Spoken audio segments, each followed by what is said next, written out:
In his bi-weekly column for The Times, the IEA's Director General Mark Littlewood has argued that while we face restrictions on our traditional civil liberties, governments are simultaneously engaged in a fairly radical programme of liberalisation, which may have a dramatic effect on our future regulatory landscape. Now, in thinking about how Westminster can minimise harm from the coronavirus, the answer isn't always flashy policy or intervention.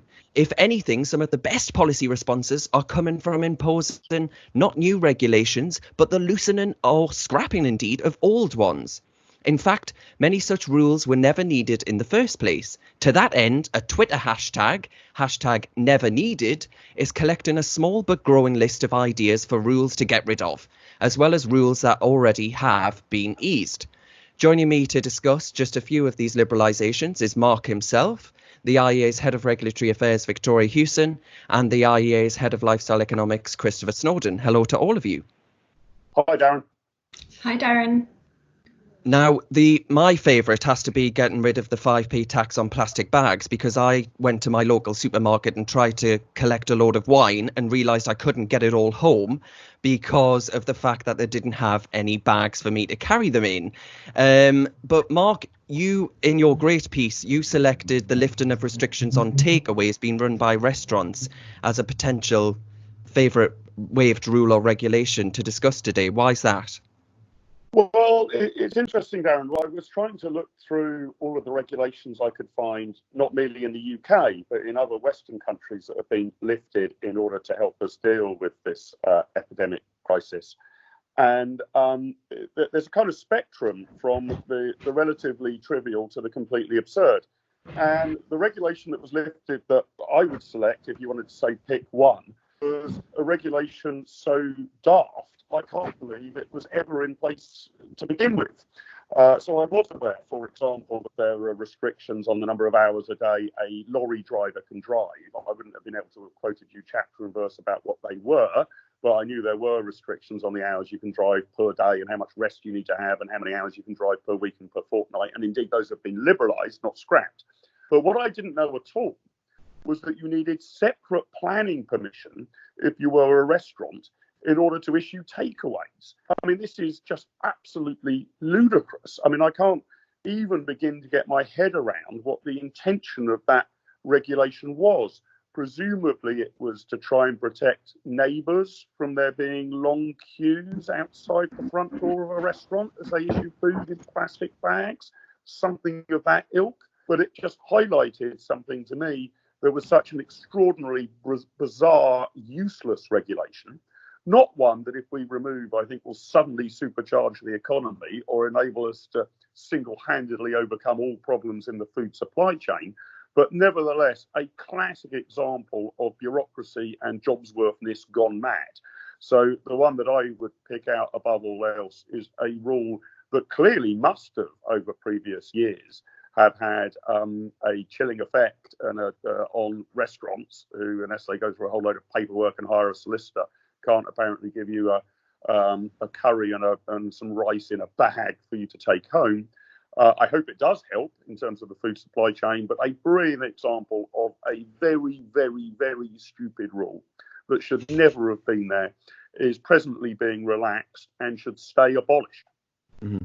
Now, Victoria, turning to you, you selected data protection. I saw a tweet by the Secretary of State for Health, Matt Hancock, who had argued that GDPR does not inhibit the use of data for coronavirus response. Now, he was met by a load of do-gooders on this, activists in the field, who were trying to argue that actually there are serious protections as far as GDPR is concerned, and people should be aware of them and perhaps not help people if they're choosing to omit these rules and regulations.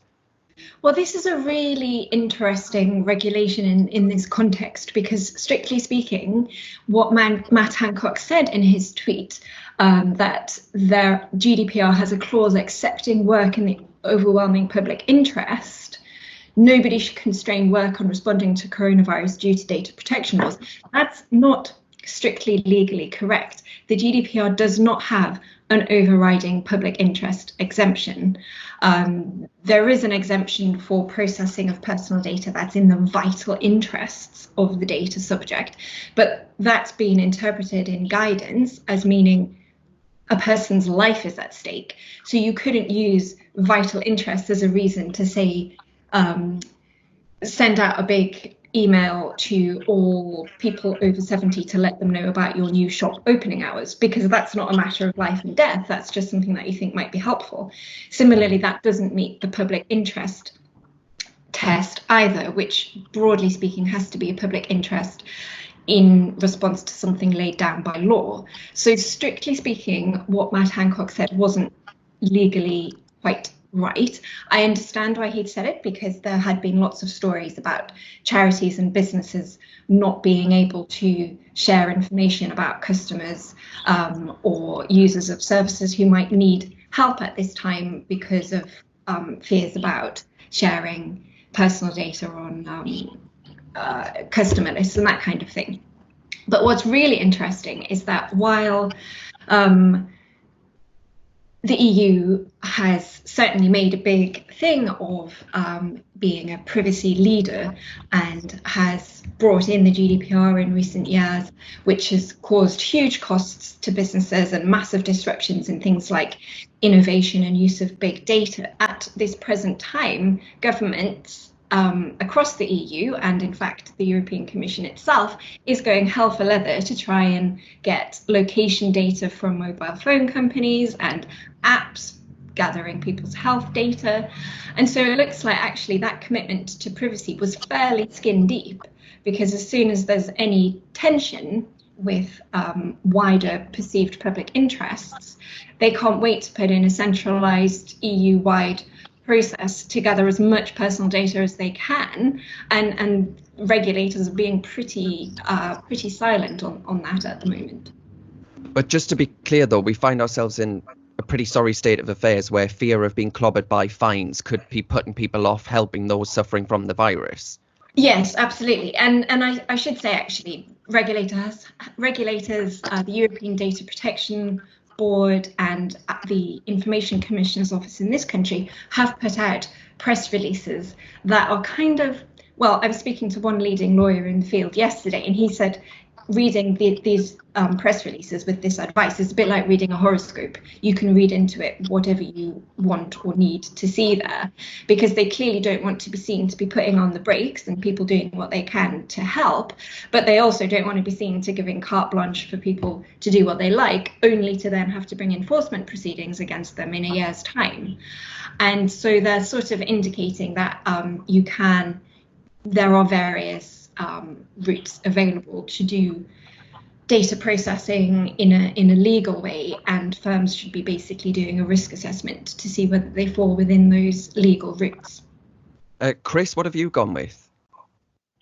Well, I was interested to see in the announcement of the coronavirus bill, which is currently making its way through the House of Lords as we speak, reference to increasing the available health and social care workforce, I quote, for example, by removing barriers to allow recently retired NHS staff and social workers to return to work.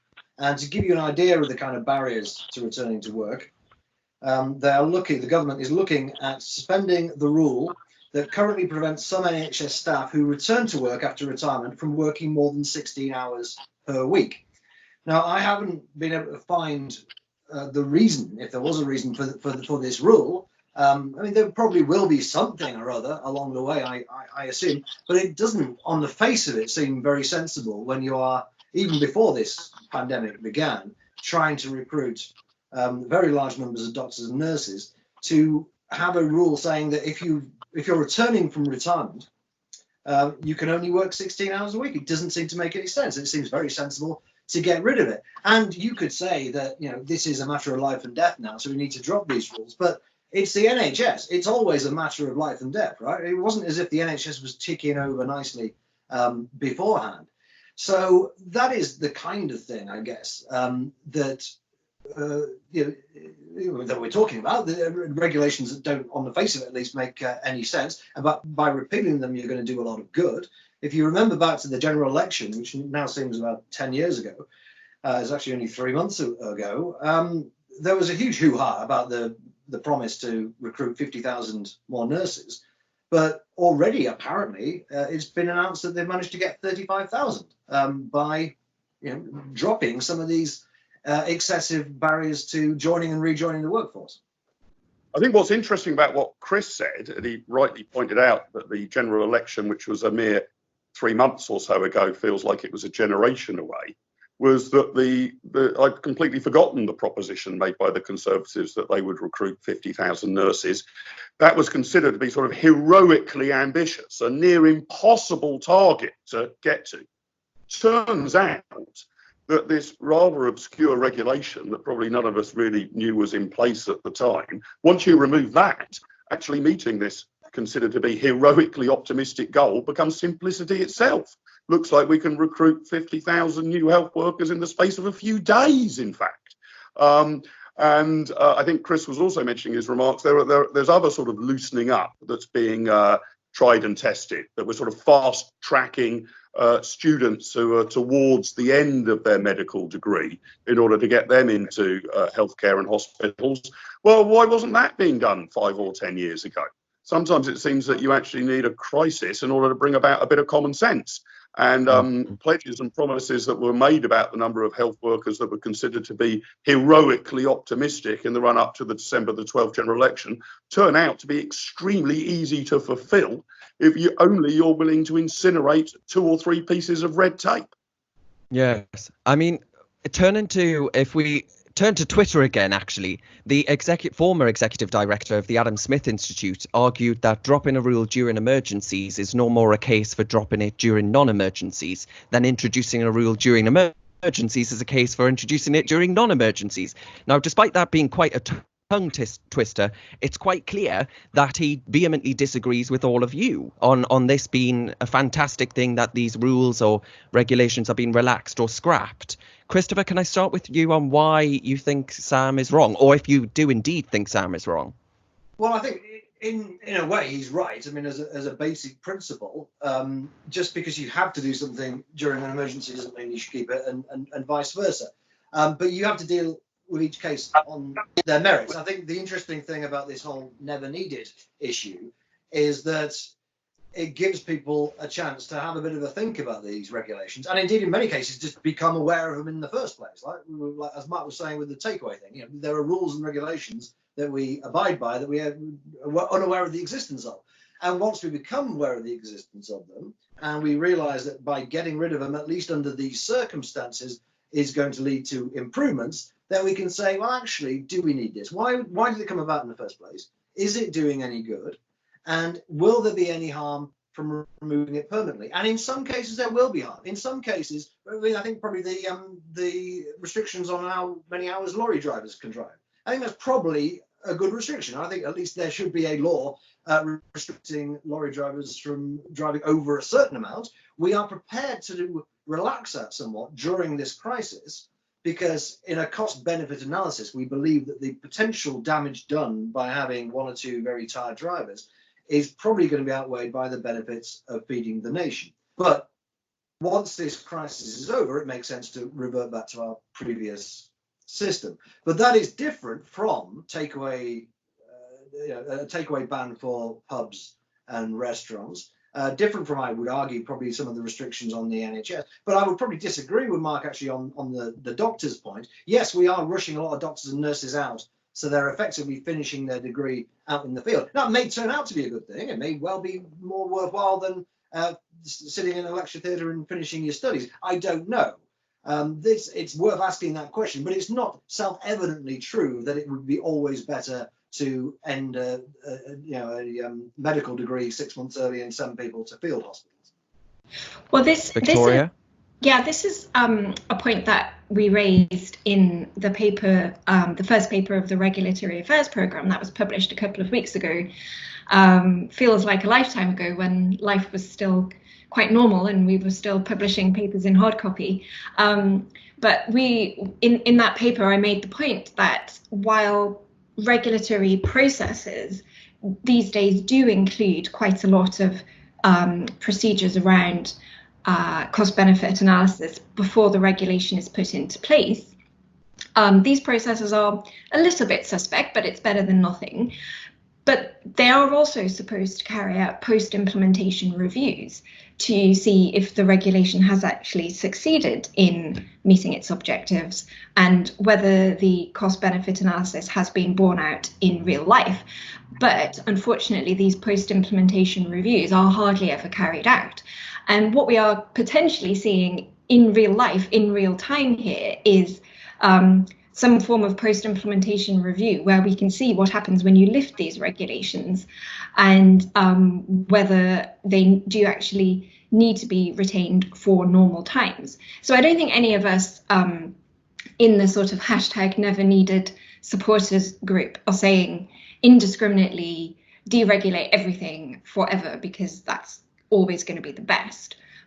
I think looking into each one case by case and establishing whether it really was ever needed or whether it was brought in on a misguided basis in the first place, or whether the cost-benefit analysis that supported it in the first place has proven to be ill-founded, is a good thing to do over time when we do hopefully get back to normal. I'm disappointed in Chris. He's being a bit of a state socialist here. Yes, you can imagine that there are rules around driving hours, and you can imagine it might not be sensible to allow truckers to drive 24 hours a day, 7 days a week, because that would cause road accidents. What we're going to be able to compare here is whether the 9-hour restriction really did bring about safety compared to the new 11-hour restriction. Now, perhaps we were living in a brilliantly calibrated regulatory utopia, that no accidents happen with tired truckers after 8 hours and 59 minutes, but after 9 hours and 1 minute, they'll start careering off the road and causing fatal car accidents. And perhaps that extra 2 hours between 9 hours and 1 minute up to 11 hours is going to cause absolute catastrophe on what's left of our road network. We're about to find out. I suspect, to hazard a guess, what we're going to find out was that all of our regulations had too much precaution in them. And in fact, truck drivers can actually drive in their 10th and 11th hour of work almost exactly as safely as in their 7th, 8th or 9th hour of work. So it's not a question of, in this instance, rescinding the rules altogether. It's a question of relaxing them and seeing whether the initial rule, presumably based on the idea that your 10th or 11th hour on the road is extremely dangerous, we're about to find out whether that judgment was correct, whether our regulators had brilliantly calibrated the number of hours that truckers should have on the road, or whether that rule was too cautious, overcautious. We're about to see this in real time. So I think that Chris has erected something of a straw man. Well, there's a lot less traffic on the road, so it's not going to be a perfect randomized control trial. But to be fair, I didn't say 9 hours or whatever is exactly right. I just said there should be some restriction on how long they can drive for, which even you, Mark, concur with.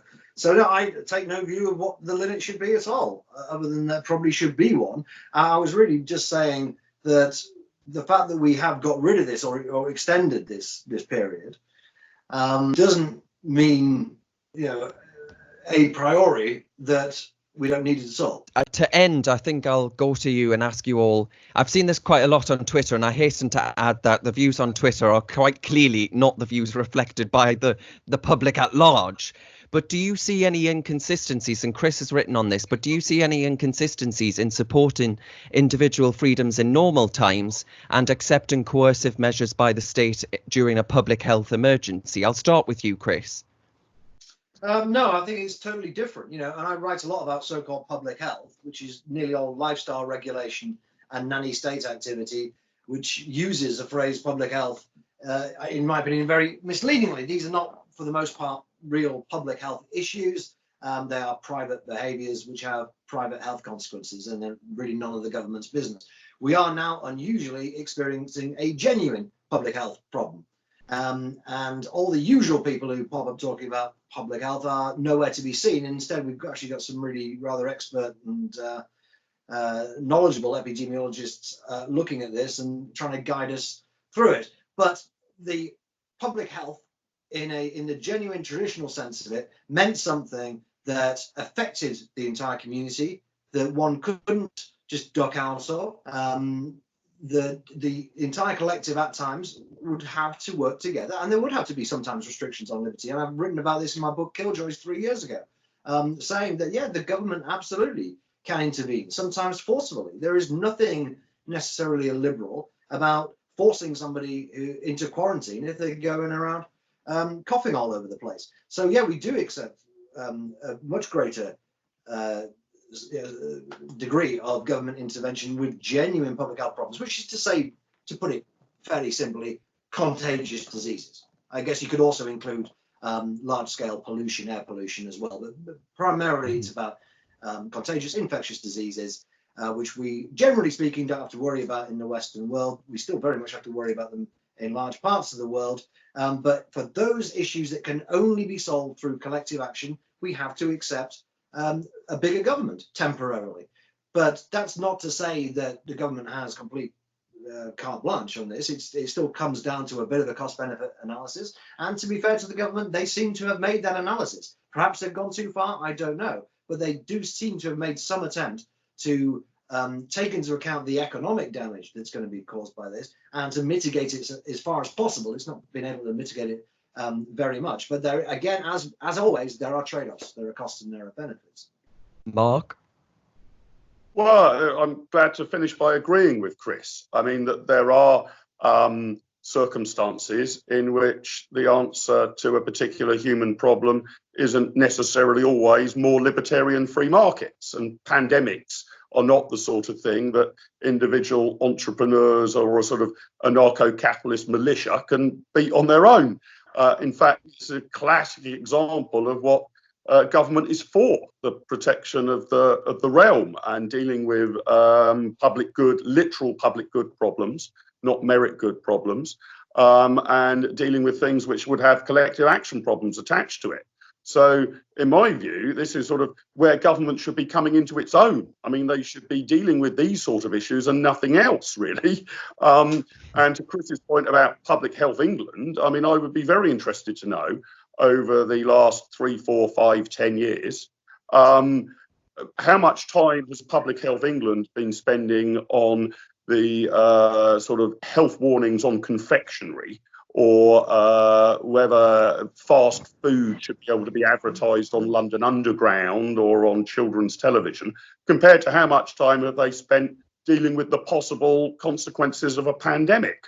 And if you wanted to know, even from a very classical liberal and libertarian perspective, what I think government is for, it is precisely for dealing with an eventuality like this one. Unfortunately, the vast array of government activity over the past 5 or 10 years seems to me to have amounted to taking their eye off the ball. Victoria? Yes, I do agree with Mark and Chris on that. But I would also say that just because we accept that coercive actions and curtailments of our freedoms are necessary in principle doesn't mean to say that we have to automatically accept all of them and go along with whatever the government says. I'm thinking in particular of people who are calling for things like the measures that we see in places in the Far East dealing with this pandemic, and that they had previously used for, was it the bird flu or the SARS epidemics before that, where the government uses really quite intrusive technologies to take people's temperatures and test them and then trace them using geolocation data. And some people are, I think, quite glibly saying, why can't we do what they're doing in Korea? We need track and trace to defeat this. But I wonder if there was a Venn diagram of the people who were anxious and worried about social media companies with targeted advertising and cookies, and the same people who are calling on the government to track all of our very intimate health data day to day to control where we're allowed to go. So I think we do need to keep an eye on, the proportionality and whether we would be willing to accept those kinds of intrusive measures as a trade-off for potentially improving our response and flattening the curve, or whatever else, however else you want to describe it. Because I don't think we need to automatically just accept that we need to give away freedoms and civil liberties like that automatically just because the government says so or some scientists say so. Thank you very much.